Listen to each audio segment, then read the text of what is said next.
ladies and gentlemen, and we welcome you all to this session with great presentations for figures really of the fertilizer industry. I'm pleased to lead this, to chair this session, and we will go through the presentations starting with Dr. Awasti's presentation, and the last presentation, Mr. Steve from CRU presentation. And in order to give chance for the presenters really to finish their presentations and not to take from their time, I would like to ask you please to keep the questions till the end of the session. We'll give time really for questions for everybody. We'll start first with with Dr. Awasti and his presentation on the growth of fertilizer industry in volatile market. Dr. Awasti is a figure in the fertilizer industry. His background is a chemical engineer, and he's the managing director of EFCO company from India.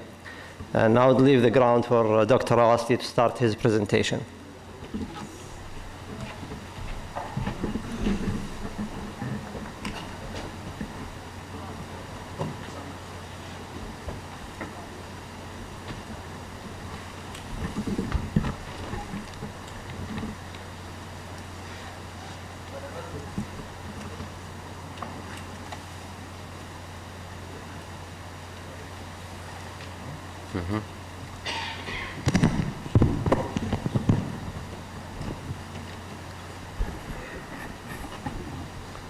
Hello, yeah. Mr. Chairman, my fellow speakers on the dais, ladies and gentlemen. Today, what I'm going to speak is on the growth of fertilizer industry, especially into volatile market, and how it is going to affect industry. But before I started, I thought yesterday we had two very good presentations. One was from Mr. Jayad on water availability, how water is going to affect agriculture, how water is going to affect mankind, our planet, our way of managing our livestock. And in that, very important part is going to be played by the fertilizer. The second was my good friend Mustafa has talked about dialogue. He has talked dialogue between people to people. But I think most important is dialogue between producer, consumer and the crop, which is today totally missing. And I thought there cannot be any better place to talk about it than from the dais of Arab Fertilizer Association. I'm thankful to Mr. Ashkar. I'm here for the first time. Although I'm in this industry for more than 44 years, but AFA has never enthused me to come. But this time I was here and I enjoyed whatever I have seen so far, whatsoever people have heard, given their views. And I'm going to enjoy this session. My fellow speakers are very knowledgeable. They're going to talk about many things. But I'm going to start with volatility in fertilizer market. See, food is correlated to fertilizers. And the single biggest input cost for grain farmers, especially if you look for small farmers.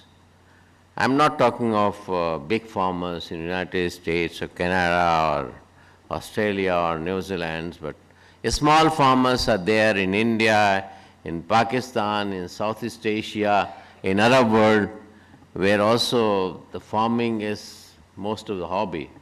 But majority of countries in this part of the world, that part of the world, the farming is actually their employment generation and also their subsistence.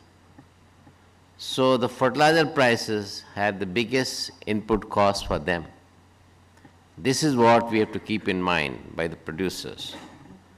Unprecedented volatility in fertilizer and grain prices observed during last few years. Year 2008 and 9 and now presently into 11 and 12, the food prices hit an all-time high, and also then it has a correction. And the correction is going to happen in 2012. Please mark my word that you people, the producers, are going to have very severe problem of managing their inventory, keeping their productions, and supplying the fertilizers. And these are not new occurrences. These kind of occurrences have been happening into different times. Look at it as early as 75, when we had the first oil shock between 74 and 75. The prices of urea and DAP went to all-time high. When the oil prices went up for the first time from 1.2 barrel to 13 barrel. That's the shock which a lot of us must have seen, a lot of you might not have seen. But that was such a great shock the world had seen, and I have seen it and witnessed it in my own country, where Prime Minister was coming on cycle because they could not afford to come on car. That's the kind of thing we have seen. But also at that time we have seen that how fertilizer prices have touched the roof. And at one point of time when urea was, or DAP was about less than 100, it went to 400. And when urea was practically on, say, on about $50, it went to $286. Some movement happened at the same time in 80s, when the price shot up for oil from 13 to 41. At that time, volatility was managed, was curtailed, and it was not such steep into the fertilizer prices. The same thing happened to global food grain prices. If you see between January 7 and now, the food grain prices have went very high, but then there have been a moderate increases, which could be still manageable, because in a trade, when you have too much fluctuation, the management of that is going to be the most difficult task. And between January 9 and December 11, if you look at it, the food grain prices went up to such a high level. Other than wheat, which went 16%, everybody is more than 50%.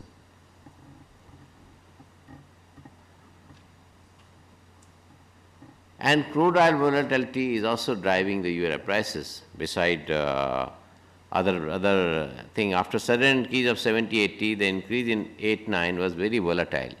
But again it followed a pattern, and in 11-12 it is expected to be gradual. Other fertilizers, the same relationship is there. Of course, the raw material for nitrogen is hydrogen, is a hydrogenous thing. Either it is a crude oil or naphtha, or it is fuel oil, or it is natural gas. But in case of phosphates, it is not by way of increase in cost, but by way of sentiments, where the price is rising. And what are the forces which are driving volatility? Markets increasingly integrated with world economy. Today you have a very high level of communication, and you are instantly knowing what is happening in the world. Shocks in international arena now transpire and propagate to domestic market much quicker than before. If you read there's a Greek default is going to happen, immediately you see there's a correction happening into currencies, correction happening into commodity prices, and correction is also happening into fertilizer prices. The world population growth, along with increasing average incomes in developing countries, directly impact the demand for food and indirectly impact the demand for fertilizers. Because food demand has started increasing in many parts of the world. Of course, I will also show you later on that in many parts of the world, availability of food is also decreasing because of prices. Current prices translate to food price volatility through transportation costs and fertilizer prices. Increased dependency on global trade also contribute to price volatility, because previously what was happening, that if you produce in certain countries, because the movement was not so available, was not so frequent as you have today in the world trade. So that time, the trade was not dominating, but now trade has started dominating the prices. The political uncertainty into different Arab area of the world is also affecting it. Supply, like we had problem in this country and around this country, which had impact last year on availability of certain raw materials. Supply outages and interruptions also called effect, like we had shutdown of a plant in Trinidad and Tobago, which are supplying maximum amount of ammonia to United States. And the ammonia prices started going up because of shutdown of that plant. And the concentrating market, the fertilizer market is also becoming concentrated. There have been so many mergers and acquisitions that players have started becoming less, especially into the developed countries, which is also causing some concern to the user. What are key prices which drive volatility in fertilizer? Weather and climate change, stock level, energy prices, ocean vessel transportation rates, exchange rates, growing demand, resource pressure, export and import trade restriction, and speculative activity in future markets. Now, on this speculative activity in future market, the G20 countries have talked about it, and I will talk about it a little later. Other factors which affect demand and volatility is fertilizer demand, government policies and regulations in certain countries, like India especially, biofuels, like United States, where at least 20% to 30% of mixing of biofuel is mandatory, incentive and subsidies to lower cost, credit facility, fertilizer crop price ratio, communication and extension services. Besides, regional taxes hinder the farm gate price and subsequently demand. The prices have started climbing up again. The World Bank Food Price Index increased by 33% between January 9 and December 11. Higher the grain prices, farmers shall use more fertilizer, leading to higher demand of fertilizer. But frankly speaking, it is happening only in those countries which are export-oriented agriculture economies, not those who are import-oriented. Episodes of extreme volatility, especially large unexpected price upswings, are the major threat to food security in developing countries. Millions of people in the world's poorest countries are today living on knife's edge, the victims of high and volatile food prices. Benefits of globalization are by passing around 1.5 billion people of the world who are in danger of becoming politically and socially disenfranchised and disconnected from global society. These two are major threats. If you look at the last one of this and last one on my left, you will find this, that large unexpected price swings, which are sometimes managed, and for these 1.5 billion people not to get food. These are two major challenges which will be bigger challenges than the volatility, than your balance sheet of the companies. If companies do not realize it, then people will make them realize, or the population will make them realize, that what you need is a somewhat more balanced approach towards price volatility. Global food system is vulnerable. 2008 food crisis led to over 40 riots in many poor countries. Countries that experienced food riots were Burkina Faso, Africa, Cameroon, Haiti, Mozambique. There are just a few I am quoting, not necessarily all of them were there. Bangladesh, Egypt, and Indonesia. With price volatility again a heightened concern in 2011, the World Bank's Board of Executive Directors extended the life of the food crisis program through the June 2011, a move that paves the way for fast-track processing and disbursement of some $760 million for countries in need. Horn of Africa was drought-affected and has been declared as drought-affected, and India is also contributing whatever it could to World Food Program for distribution in Somalia. Fertilizer price volatility in 8-9, what happened? Fertilizer suppliers began increasing prices in a quest for higher profits disproportionate to demand. Due to higher fertilizer prices, consumption declined and fertilizer prices were not sustainable. Inventory started piling up. Some players to sustain prices reduced operational costs by issuing layoff notices and closing the plants. Stock still continued to pile up despite declining prices, and prices continued to decline even after companies opted for curtailing the production capabilities.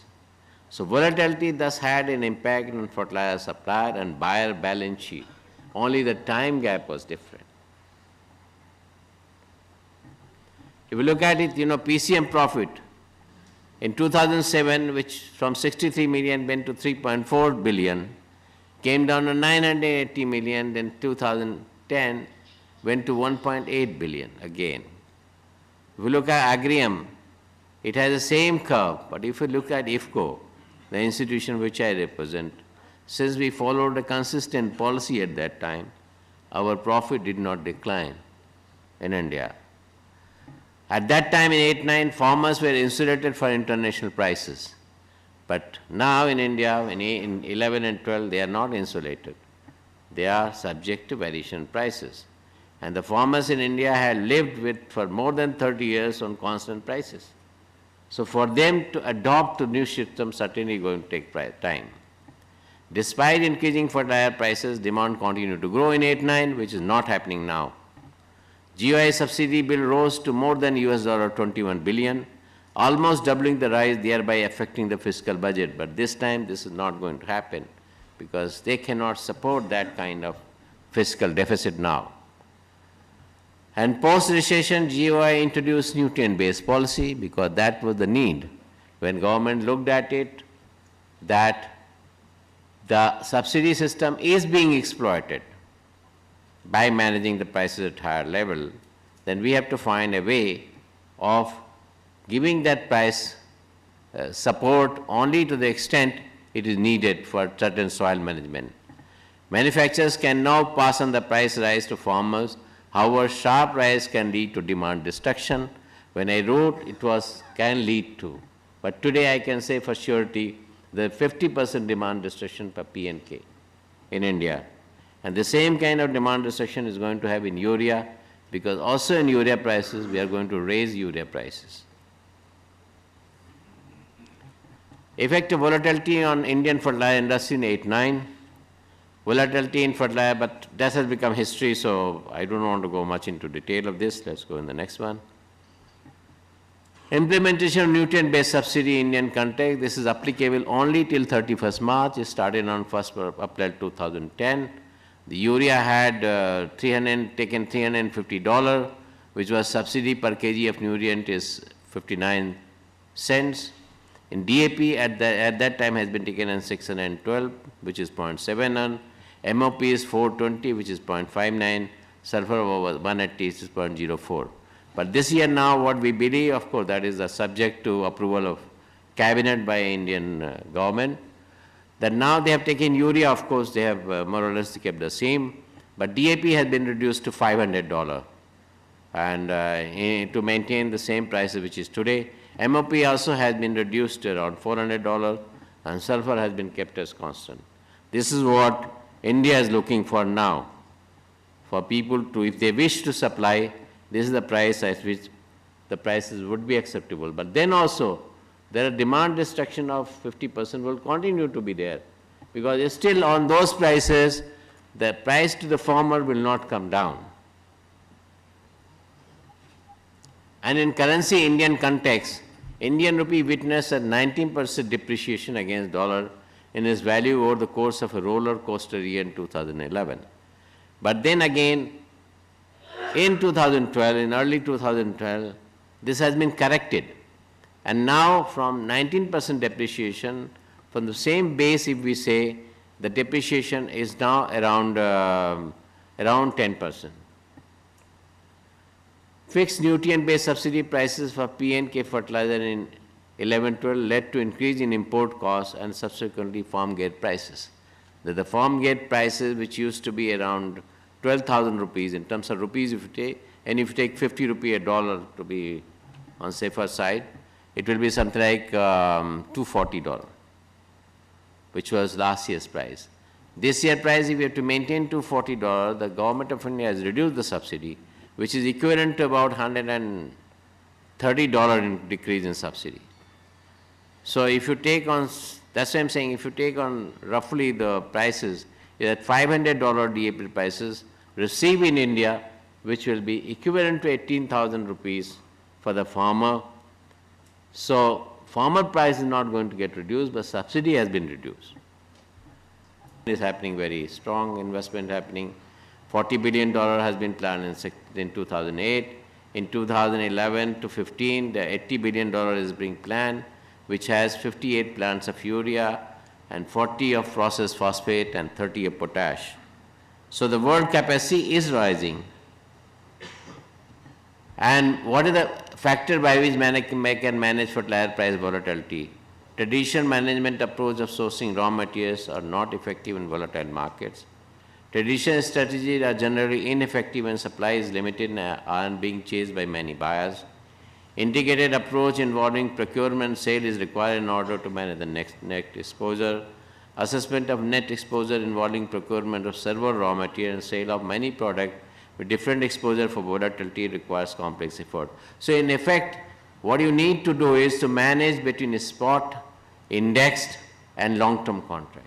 These three bases by which you can manage the prices, which I have said that in case of overcapacity, companies has higher leverage to negotiate favorable contract with suppliers and manage in the manner that you have these cycles. I think between me and Satish, we'll manage the time. Yeah, already I'm taking 5 minutes from Mr. Satish. Between us, we'll manage. These Please. 40 minutes we'll manage. Okay. So, effective strategy to play. What is the effective strategy which we need to be played? That effective strategy is to manage volatile markets depends on insight into the direction, both of pricing and supply conditions.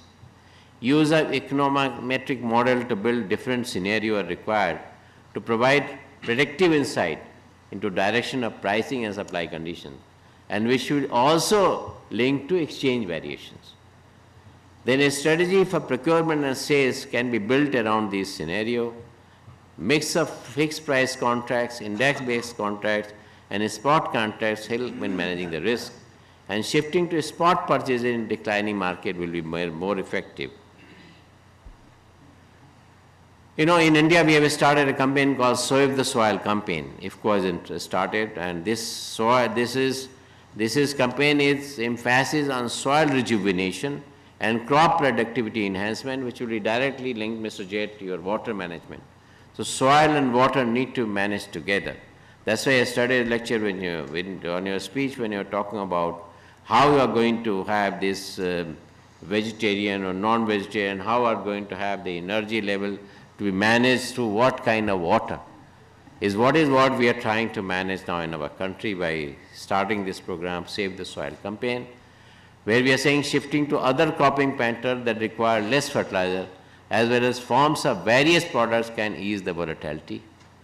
Fertilizer below the recommended rate may be a valid temporary strategy when fertilizer grain price ratio is higher than usual, but that is in case of a small and marginal farmer. Balanced use of chemical fertilizer along with green manuring improves the soil health and reduced fertilizer consumption. Educating farmers can play an important role in enhancing the productivity with reduced fertilizer consumption. And yesterday I heard AFI where you were talking that you need more extension services to start in this part of the world. And I tell you, in IFCO, we run 3 institutes all over the country. We call them Fertilizer Training, Farmers Training Institute.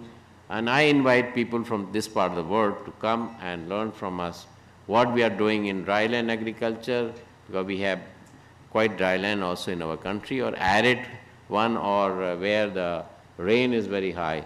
Well, how are we managing our soils and how are we managing our agriculture and what kind of training we are giving.